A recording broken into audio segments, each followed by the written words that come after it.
We're back. So we're back, Coach, and we're going to talk about now our featured games coming up this week, Coach. All right. Yes. And the first one we're going to talk about is Averill Park traveling to Troy. Coach, two A teams that might see each other later down the road, Coach. Their sectional play. This is and the Suburban Council, and this is a big game. This for divisional rights too. I believe there too for that great division. Coach, what are your great division? What are your thoughts about that game? My thoughts, I can't stand this crystal ball reflection on me. It's like messing with me. You I'm give me getting power. disoriented. I'm getting Don't disoriented. Well, there's some interesting matchups in that game. So you have Zachary Price, of course, from Averill Park. This is a guy that can stroke it out from the outside, and he attacks the basket well. He don't mind banging on you. He knocks down threes. He strokes the ball well from the outside. He knocks down threes from anywhere on the court. It doesn't matter. He's also a guy that attacks and gets to the interior. He will get up and try to bang it on you if possible. Right. And he's strong. The kid attacks with ferocity. He matches up well against Fajon. Fajon is another slasher similar to Price. He gets inside. He can stroke the ball from the outside too. In one game, he had like 5, 6 threes. So he strokes the ball, and we know he can get to the interior and score. So this guy gets it in. I like Fajon's game. He's tough. He's a tough competitor, tough defender. That'd be an interesting matchup as well. You got that matchup, Coach. You got Parascucci versus Merritt. Parascucci, I mean, this kid, you know what, he likes to drive it downhill. He's a good general. Yeah. He can also knock it down from the outside. He can also get into the interior and score, as we saw last night. This guy scores, man. He gets it going for them as well. He's their general. And on the other end, Merritt. I mean, he's the engine that makes that team go. I mean, last year's Umoja 2 TV All-Star top 10 finisher. Yeah. This kid can go. He knocks it down from the outside. He got mad boogie with him. Yes, he makes moves in crevices. Yeah. He finishes on either side, the right hand, left hand. He does it all as well. So I like what Merritt. And then finally got Hacker. Hacker versus Lateef Johnson. So, I mean, Hacker, big boy, strong inside. He can score. Foul trouble kind of hurt him a little bit last night, but he scores inside. He also can knock down the shot. That three-headed horseman that they have going on there. Hacker is a guy to be reckoned with as well, and Lateef Johnson. Right. I mean, that guy is like the quiet assassin for the Trojans. I mean, do I say that right? It's the Troy Flying Horses. Okay, so my bad. Yeah. But Lateef Johnson, man, he gets it in, man. This guy he can also got a little outside shot with him too, Coach, that we like. Little mid-range game, and then he scores a lot of his points on the inside. He's their inside force that does it for them as well, for Troy. So yeah, that's going to be some compelling matchups that we have for that game. No question about it. And I like to talk about some of the other guys that you didn't mention, Coach. You got two sophomores on both teams playing nearly the same position. You got Ben Romer, the sophomore over there, Coach, who like we talked about earlier, Coach, he likes to be aggressive offensively. Mm-hmm. He can shoot it, like driving to the basket as well. A fabulous player for Averill Park. And you also have Alex Wolf, the football player, quarterback for Troy High. He's a shooter as well, Coach. So like see those two guys get in there. I think they both are reserves as well. So those guys that come off the bench trying to add a little punch for them as well, Coach. So and then you also got Lecco that we talked about earlier. You got Lecco. He likes to bang in there as well, get it done. And you got a few other guys on Troy that gets in there. The name is escaping me at the moment, but there's a few guys on Troy that adds a point, like Tyrone Tucker for Troy. He's an energy guy off the bench. He moves around, gets loose balls, can score a little bit. And my favorite handler of the ball on that team, besides Merritt, Coach, is Jaquan Moore. He doesn't look to score as much. His jump shot hasn't lived up to what I thought it should have improved on this year, but he handles that ball very well. So any type of pressure that Averill Park might think about doing is not going to go in their favor with all those.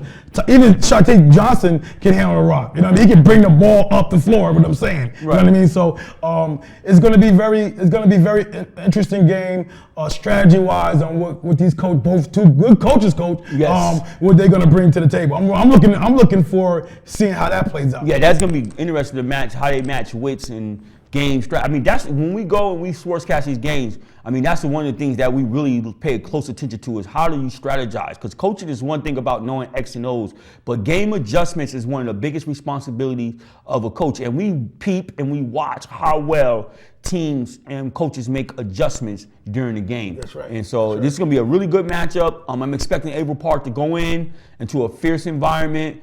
And you saw where Price and Pascucci, they was like, yo, we going to win by 10. They're like, I said, what's your prediction? They're going to win by 10. I was like, that's my guy. I ain't going to say by 10. Wait, hold on. They said that. They said that. Let's listen in. What do you think is going to be the outcome? Troy versus April Park. Give me a prediction. AP by 10. And what's your predictions for that game? AP by 10. You heard it here. You watch your 2 TV. By 10 again. Okay, Coach, you're right. So it's going to be, I don't know what Merritt and Fajon and the rest of the crew has to say about that. Yeah. But, I mean, it's going to be a good, compelling matchup. Okay. All right, Coach, let's move on to the heavy hitter. Yeah. Big time matchup, Coach. 2 undefeated teams going at it. Yes. Undefeated in Suburban, undefeated overall. 2 teams that beat teams outside the section, Saratoga at Bethlehem. I mean, Saratoga, Coach, beat Nichols from out of the area. Bethlehem beat Nichols from out of the area. Right. And Saratoga went out of the area and beat 2 teams from that particular area in Section 3, Henninger and Nottingham. So we got some good play here, some quality teams going head-to-head here, Coach. What are your initial thoughts? They're both 8-0 in the division, correct, in the conference. Yep. And Bethlehem is 12-0 overall, and Saratoga is 11-0 overall. So my thoughts, you want to know what my thoughts are? What are your thoughts? We can once and for all settle this for who is number 1. We can finally get all this behind me, and so you can understand what's going on and you can, see what it really is. So This is what I'm looking forward to. I'm looking forward to a Bethlehem team coming in with arguably the best player in Suburban Council. I just haven't expanded it yet. I'm not ready to say in section yet. Or, are you Moses 2 TV's number 1 player of the year. Right? But Artelli, Bethlehem Artelli, he's the engine that makes that crew go. No question. You know what I mean? So big boy, strong inside, he can knock down the outside shot, gets in on the inside, in the interior, he can score. So he scores on anywhere on the court. Yeah. And he's a great passer. He doesn't mind getting his team involved. It doesn't have to be all about him. I think Jordan King probably could take a little bit pages out of his book and how he gets things done. Right. Now, as far as having the same personnel, probably not far off, but then you have LeClaire. You got Will Davis, you got Barnes over there, you got the big fella Salo, you got a nice little crew going on there, and AG Iron always has those guys prepared, so they'll be ready Tuesday night to go host Saratoga and earn that crown as the number 1 team. Saratoga is going to come into their house, the Eagles' den, and show these guys what it is. That's what my crystal ball is telling me. Okay, he's telling me that was going to go down. Okay, so you got they're going to probably feature him in the middle early and often. Okay, You got Nate Chudy. He damages competitors in that area, Coach. He lowers his shoulders sometimes, powers up, drop steps. He gets a little jumper from the foul line, extended area. He can actually pass the ball from the post as well. But his thing is, Coach, he can actually take the ball from the top of the key, Coach, and take 2 or 3 dribbles and finish at the rim. He can take the ball in the end line, take 2 or 3 dribbles and finish on the opposite side of the rim. He's athletic. He can get it in. Chudy is the best big man in the Suburban Council. Bar none. I'm not even close. I'm not going to dispute that. Oh, okay. I'm not going to dispute that. Are you going to dispute that? I can't dispute that. As long as you fall in line, we're good. All right? You continue to fall in line. All right? Now you got Will Fox, okay, who just has a knack for, like you said before, of his finding that opportunity to knock down a big shot. You know what I mean? His street ball looks really, really, really good. All right.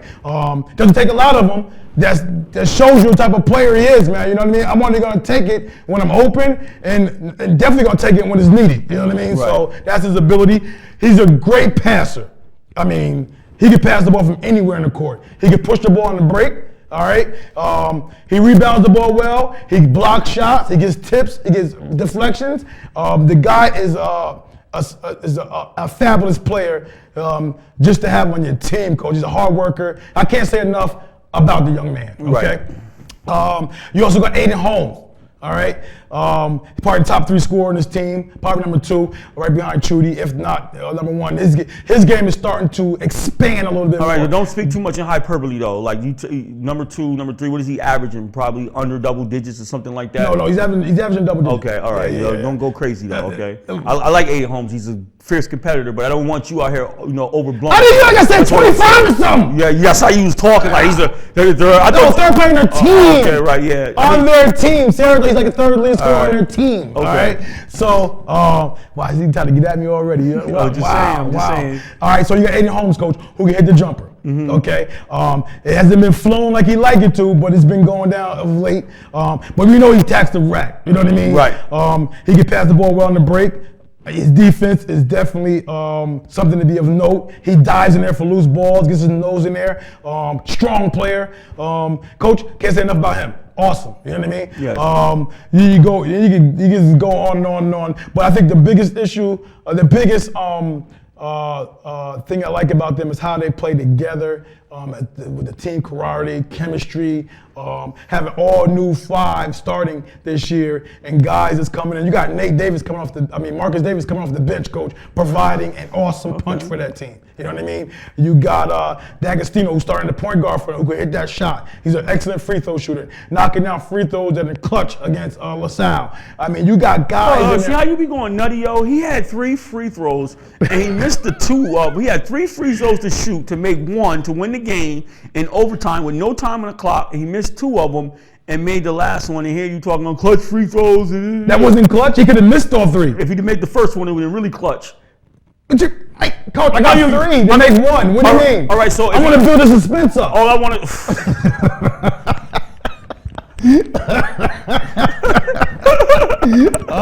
He knew what he's gonna do all the time. No, everybody in there like, whoo, I got this. But yeah, I mean, the guys you mentioned. I mean, and then. Back to Bethlehem, Will Davis, who I mentioned. This guy. Hold up, you're gonna stop my. You're gonna my bad. Go ahead. My flow to go back I to thought where you was done. Are you finished or you done? I can go on and on about Sarasota. Go ahead. I can go on and on, but go ahead. All right, yeah. I know you can, unfortunately.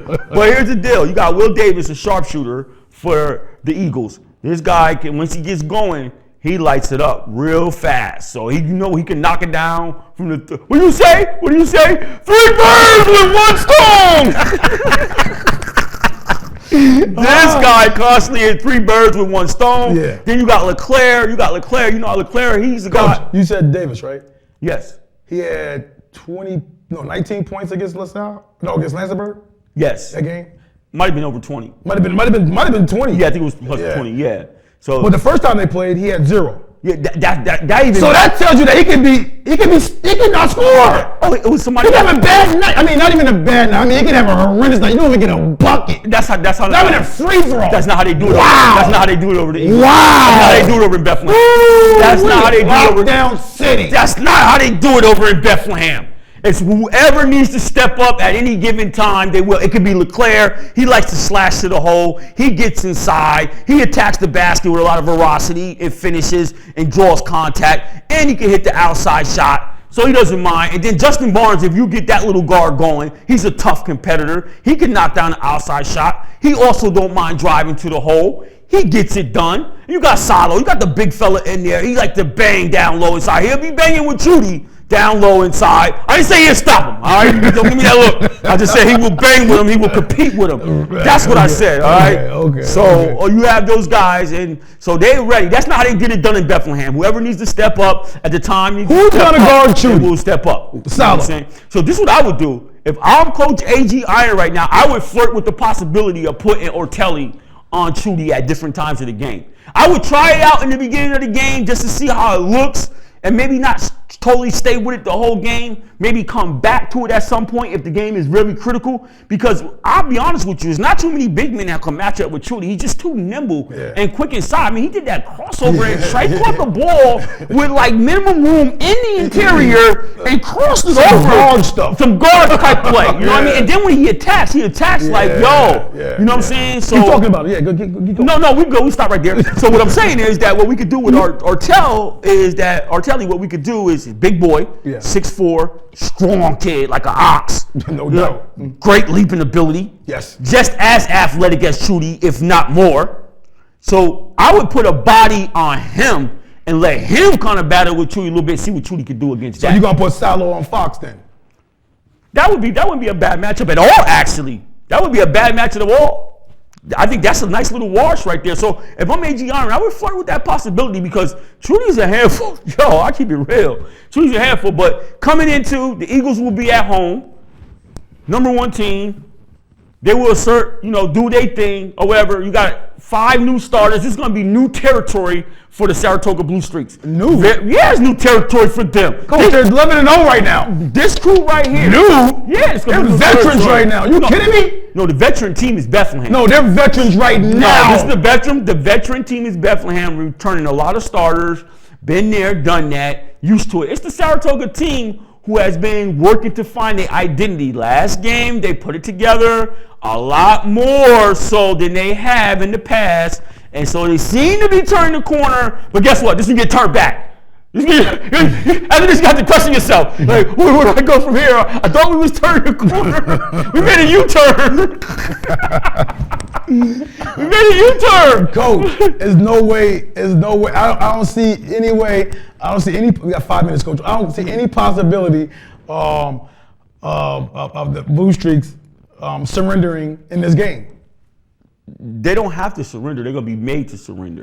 Now, one thing I want to touch on is that you got 2 fabulous coaches, 2 coaches who we have in our top 5 candidacy for Coach of the Year going to be matching which. And like our aforementioned statement, when we alluded to the fact we like to watch in-game strategies, and these are 2 coaches who are very well at strategizing. Well, Coach, what do you think AG Iron is going to do as far as is he going to go with the full court press at 2-2-1 against a superior team such as Saratoga? Well, my thing is this here. And I'm glad you mentioned that because if you have to go and talk about the edge goes to Saratoga with the guard play because, with Bethlehem with the guard play because. What's your first thought? What's your first thought? You're already thinking it already. You about to go to roll.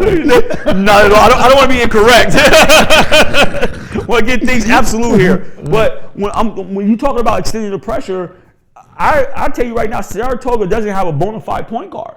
So I would be definitely inclined, and given the size that Bethlehem has, when you can boast 6'3" LeClaire, 6'4" Artelli. That's nothing in Saratoga. But go ahead. I'm just saying, when you can put that kind of size on the court to disrupt Saratoga's rhythm. Coach, this is what we're going to do with that. I'm just saying, that would be the bad idea. This is what I'm doing with that 2-2-1.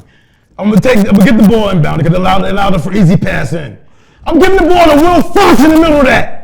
He can see over the top of little Barnes, little Davises, little whoever there over the top. We got bing, bing, bing all over the place. Isn't that simple? Yeah, I mean, it sounds good on paper. And he can put the ball on the floor and go push. Oh, he's not crazy though. Not crazy though. I think he can do all that. All right, two dribbles up. No, he go to the rack. Yeah, he will go to the rack. However, he's not something to be like totally afraid about. If it's anything, I want him putting it on the floor. Please put it on the floor. Please.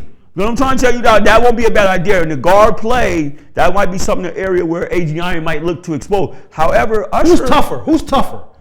What team is tougher? Well, they call the Bethlehem Eagles the Iron Warehouse. So I'm just saying. They call it the Iron Warehouse over there. So warehouse is that signifies something tough? I'll just say, well, Iron is in there. Iron is tough. Iron is tough. You know what I'm saying? So Iron Warehouse is like, yo, this is what we do here. And when we talk to the players as of last several years, they said the practices is doubly hard in the game. They did say that. They did say that. So I mean, toughness wise, I don't want to take anything from Saratoga because they're definitely a tough team and they're mentally tough. But if you want to go to toughness, all I'm saying is that they call it the Iron Warehouse. That's all I'm saying. Okay, so we agree both teams are tough. Yeah, I agree with that. I agree with both teams are tough. Now, what team is the smartest? Their IQ is both high. Yeah. You know what I mean? I would definitely give their IQs, but I think that I give the edge to Bethlehem only because Artelli, being the star that he is and the best player in the Suburban Council, he's willing to give up the ball. He's willing to give up the ball. Yeah. So being a threat like he is, and being willing to pass the ball, and he has the ball in his hands a lot. You know what I mean? Whereas when you throw it into Chudy, not that he won't dip it back out, but that guy just sweeps it. And you don't really want your bigs getting out unless you absolutely have to. You want your bigs to attack. Well, Saratoga don't really want to be passing it out too much because their knockdown shot ability from the perimeter has not been that great. So you know what I'm saying. You know what I'm saying, Coach? You know what I'm saying, Coach? The advantage is definitely the Eagles in that category. But Saratoga runs guards off 3-point lines. No, runs them off. When you run them off, you got Big Chudy and Foxy in there throwing at the. See, I don't agree with it. I don't agree with the runoff thing. I think CBA was hesitant to shoot the ball. You gotta knock down shots with people running at you, and it seems like 6'8" running at you. Coach, I don't care about that. Foley and Grimes were hesitant. It was times that a guy was helping recovering, and you had to look, and they would pump fake the ball, take a dribble. No, you gotta knock down that shot in his mouth. Period. Bottom line. That when King sees that, that's when King says, "All right, you guys don't want to get nothing done. Well, I gotta go ahead and put it on my shoulder." The Eagles are not doing that. Okay. The Eagles not doing that. Davis is not doing that. You run at him, you might catch one in your eyeball. You run at Barnes, you catch one in your eyeball. He's distracting all that. You We're gonna close up. All right, but you come in there telling, you might catch one in your eyeball or an up fake and then one in your face. Okay. All right. I'm just saying. I know Trudy might catch a body this game, but we'll move on. Okay. I'd like to thank you guys all out there for viewing us once again. We do it for the people. This is your Ultra 2 TV signing out. Curtis, take us up with the fader. Peace. Peace.